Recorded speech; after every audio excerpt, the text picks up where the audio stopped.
World cup में south Africa से शिकस्त के बाद पाकिस्तान क्रिकेट टीम के सेमीफाइनल में पहुंचने के इम्कानात इंतहाई कम हो गए हैं, जहां कल उसने बांग्लादेश के खिलाफ इंतहाई अहम मैच खेलना है और जीतना है, फिर न्यूजीलैंड और इंग्लैंड को भी हराना है। तो वहीं मौजूदा क्रिकेट टीम पर पाकिस्तान क्रिकेट बोर्ड की इंतजामिया की जानिब से दबाव बढ़ा दिया गया है। अभी तक टीम वर्ल्ड कप से बाहर नहीं हुई है, मगर क्रिकेट बोर्ड की मैनेजमेंट कमेटी के चेयरमैन ज़का अशरफ के बयानात, इंटरव्यूज और इकदामात ने मामलात को इंतहाई मुतराज़ बना दिया है और पाकिस्तान क्रिकेट टीम और क्रिकेट बोर्ड इंतजामिया के दरमियान तनाज़ात ने सियासी शक्ल इख्तियार कर ली है, जिसने आलमी टूर्नामेंट के अहम स्टेज पर पाकिस्तान क्रिकेट टीम की साख को दाव पर लगा दिया है, जिस पर पहले ही कारकर्दगी की वजह से तनकीद हो रही थी और अब बैनुल अक़वामी मीडिया पर पाकिस्तान का मजाक उड़ाया जा रहा है, जिसकी वजह ज़का अशरफ के बयानात और एक्शंस हैं। और इन तनाज़ात के दरमियान ही आज चीफ सेलेक्टर इंज़माम उल हक ने अपने ओहदे से इस्तीफ़ा दे दिया है और अपना इस्तीफ़ा क्रिकेट बोर्ड के chairman management committee Zaka Ashraf को भिजवा दिया है और बोर्ड ने इस्तीफ़ा कबूल करते हुए इंज़माम उल हक के इस फैसले को सराहा भी है। लेकिन मामला यहाँ तक महदूद नहीं है।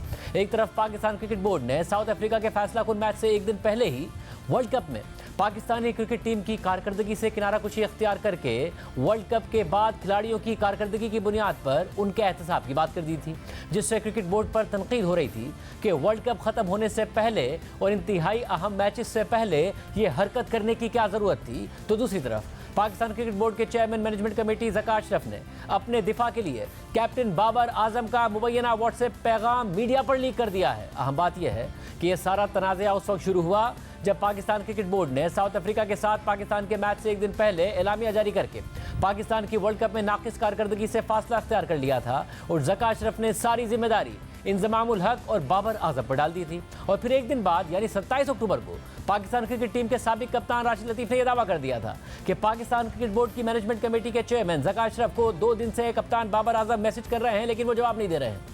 लेकिन कल ज़का अशरफ ने अपने इंटरव्यू में कहा कि मीडिया पर बैठकर खिलाड़ियों पर जो तनकीद की जाती है इसलिए उनके हौसले पस्त हो जाते हैं, ऐसा नहीं करना चाहिए। मगर दिलचस्प बात यह है कि 26 अक्टूबर को पीसीबी ने खुद जो एलामिया जारी किया था उसमें ज़का अशरफ ने खुद खिलाड़ियों के एहतसाब की बात की थी। 26 अक्टूबर को जारी होने वाले एलामिया के मुताबिक साबिक क्रिकेटर्स और मीडिया की जानिब से कप्तान बाबर आजम और टीम मैनेजमेंट पर तनकीद और उन्हें तब्दील करने पर क्रिकेट बोर्ड का मौक़िफ़ है कि हार जीत खेल का हिस्सा है। चेयरमैन पीसीबी मैनेजमेंट कमेटी ने वर्ल्ड कप स्क्वाड में चीफ सेलेक्टर इंज़माम उल हक और कप्तान बाबर आजम को मुकम्मल फ्री हैंड दिया और उनकी मर्जी के मुताबिक टीम बनाने में किसी किस्म की रुकावट नहीं बने। मुस्तकबिल में बोर्ड वर्ल्ड कप की परफॉर्मेंस की रोशनी में फैसले आने वाले वक्त पर करेगा।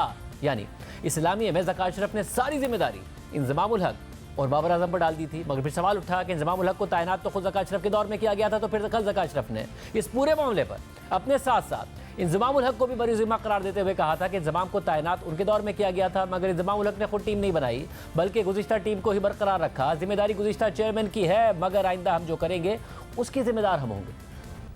इसके अलावा सोशल मीडिया पर एक खबर गर्दिश कर रही थी कि एक कंपनी है जिसको खिलाड़ियों का एजेंट चलाता है और उस कंपनी में इंज़माम उल हक और मोहम्मद रिजवान भी शराकतदार हैं। ये कॉन्फ्लिक्ट ऑफ इंटरेस्ट है और ज़का अशरफ ने बगैर तहकीक के इस बात पर भी कल तबसरा कर दिया। देखने से तो यही लगता है कॉन्फ्लिक्ट ऑफ इंटरेस्ट है, तो अब हमने सोचा है इसको कल इस पर थोड़ा सा हम सोचेंगे, सोच विचार करके फिर चीफ सेलेक्टर साहब को बुलाएंगे, उनसे भी डिस्कस करेंगे कि इसको ज़रा क्लैरिफाई करें, पूछें ये बात सही है गलत है क्या है। फिर जो भी होगा, ये तो इससे तो लग रहा है 7-8 प्लेयर्स अगर काबू किए हुए हैं तो फिर पीछे तो वही है जो सिलेक्शन कर रहा है, सिलेक्शन तो फिर वही करा रहा होगा तल्ला साहब ही। तो we'll have to ask the chief selector to explain. यानी पहले इंज़माम उल हक को बरीजुमा करार दिया और फिर चार्जशीट भी कर दिया और फिर आज अचानक पाकिस्तान क्रिकेट बोर्ड ने टीम सिलेक्शन से मुतालिक कॉन्फ्लिक्ट ऑफ इंटरेस्ट के मामले पर 5 रुकनी फैक्ट फाइंडिंग कमेटी बना दी। और इस पेशरफ्त के बाद जब इंज़माम उल हक को इस हवाले से आगाह किया गया तो उन्होंने अपने ओहदे से इस्तीफ़ा दे दिया और ये बयान जारी किया कि मुझ पर इल्ज़ामात लगने पर मैंने बोर्ड से बात की थी, बोर्ड को कहा है कि आपको कोई शक है तो इंक्वायरी कर लें। मुझे फ़ोन आया है, बताया गया कि 5 लोगों की कमेटी बनाई गई है, बोर्ड को कहा है कि जब तक कमेटी तहकीकात करे मैं ओहदा छोड़ देता हूं। तमाम चीज़ें क्लियर होने के बाद पीसीबी के साथ बैठ जाऊंगा। मुझे लगा कि मेरे खिलाफ इंक्वायरी हो रही है तो मुझे ओहदे से अलग हो जाना चाहिए, हमें इंक्वायरी के नताइज का इंतजार करना चाहिए। फिर बाद में इंज़माम उल हक ने कंपनी का हिस्सेदार होने से मुतालिक वजाहत दी कि मेरा प्लेयर्स की एजेंट की कंपनी से कोई ताल्लुक नहीं है, ये कोई छुपी हुई कंपनी नहीं है, इसका सबको पता है।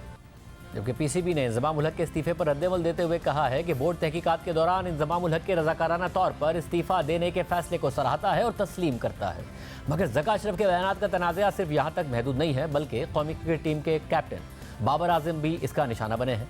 कल ज़का अशरफ ने अपने इंटरव्यू में इस बात की तरदीद की कि उन्हें बाबर आजम का कोई पैगाम या फ़ोन आया था, जिसका उन्होंने जवाब नहीं दिया। अब वो कहते हैं जी कि फ़ोन नहीं उठाते। मुझे तो आज तक कभी फ़ोन ही नहीं किया।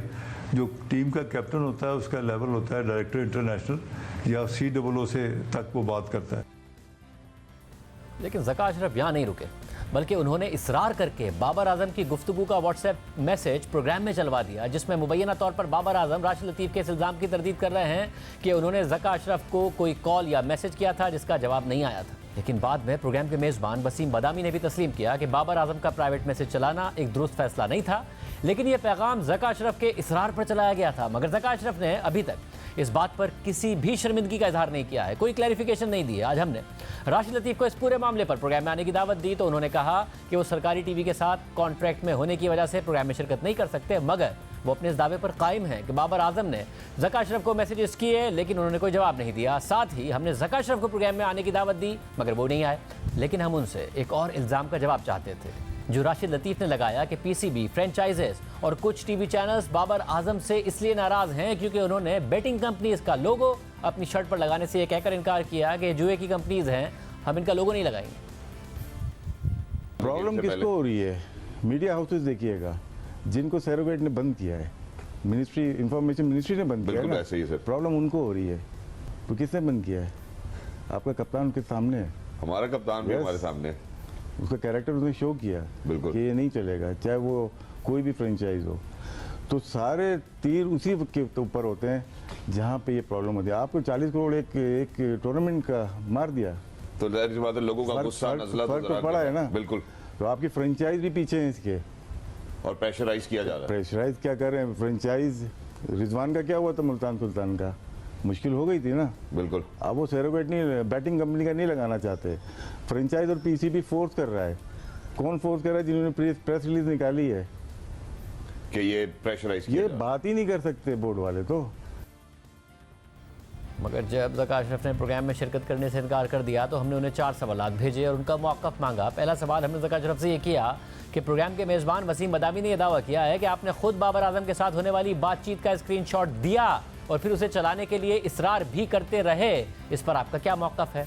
हमने दूसरा सवाल ज़का अशरफ से ये किया कि साबिक़ क्रिकेटर राशिद लतीफ़ ने इल्ज़ाम लगाया है कि कुछ टीवी चैनल्स, PSL फ्रेंचाइजेस और PCB बाबर आजम और मोहम्मद रिजवान से इसलिए नाराज़ हैं क्योंकि उन्होंने बेटिंग कंपनीज का लोगो अपनी शर्ट पर लगाने से इनकार कर दिया था कि ये बात दुरुस्त है। फिर हमने तीसरा सवाल ज़का अशरफ साहब से ये किया कि क्रिकेट एक्सपर्ट डॉक्टर नोमान ने यह इल्ज़ाम आयद किया है कि ज़का अशरफ साहिब ने PCB के मामलात अपने बेटे को आउटसोर्स कर दिए हैं और अमली तौर पर वही बोर्ड को चला रहे हैं। आपका इस हवाले से क्या मौक़िफ़ है? जबकि ज़का अशरफ साहब से चौथा सवाल हमने ये किया कि आपकी तैनाती से पहले टीम मैचेस भी जीत रही थी और उसकी रैंकिंग भी बेहतर थी, क्या ये दुरुस्त नहीं कि PCB की नई मैनेजमेंट ने अपने इक़दामात से टीम के स्पिरिट को तबाह कर दिया है? मगर हमारे इन सारे सवालात का भी ज़का अशरफ साहब ने कोई जवाब नहीं दिया है।